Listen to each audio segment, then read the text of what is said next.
Good day guys. So another Shopee experience ang papakita ko sa inyo.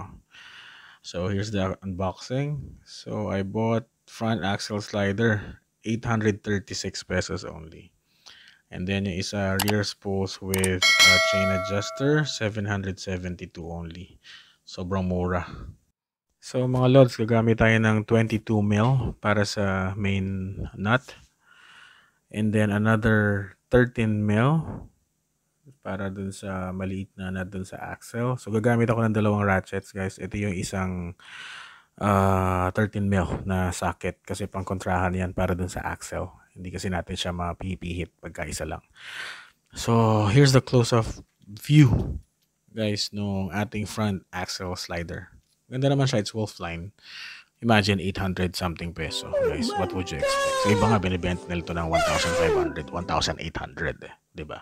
Sa atin, nakuha natin sa Shopee para sa, 800 plus 832 guys, diba? So, first step guys, remove natin itong main bolt. So, madali lang siyang i-remove. Siguro para mga 25 PSI lang siya. Kung meron tayong torque wrench or 25 lang. Hindi siya talaga ganun kahigpit. So, papalit natin yung kasama ng front axle slider kasi that one has bigger hole which magfi-fit yung axle mismo kasi hindi siya tatagos doon sa stock na bolt kasi masyadong maliit yung butas noon, masyadong virgin yun.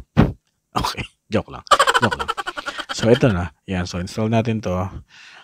Sobrang smooth niya i-thread. And then, siguro higpitan ulit natin siya. Same pressure kung paano natin siya tinanggal. Hindi natin siya higpitan ng sobra kasi baka naman masira yung thread. So, mapaparamdaman nyo naman eh. So, not too much. Especially gagamit kayo ng mga ratchet. Masyadong strong ang ratchet. So, huwag nyo masyadong higpitan ng sobra. Pakiramdaman nyo unti-unti. Then, let's insert yung axle. So, yun na guys. So, nakita nyo yung nut na yan. Kukontrahin natin yan to tighten it. Gagamitin natin yung other ratchet natin with 13 mil socket. Dito sa kabila, kukontrahin din natin siya. So, hindi pwede guys yung ordinary wrenches that we have, yung open and then yung close wrenches kasi malalim siya, hindi papasok yung, you couldn't get through dun sa nuts. So, kailangan talaga natin i-socket. Pero again, malaki yung ratchet na gamit ko so medyo ingat lang. It's because may tendency na masira natin yung thread kasi medyo powerful yung malalaking ratchet. So talagang slight lang yung paghigpit. So yun na guys, then it's done. So if you want to know kung ano yung link sa Shopee, just comment down below and I'll be more than willing to share it with you guys.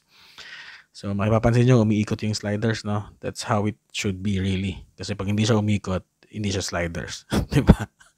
So, dapat umiikot talaga siya.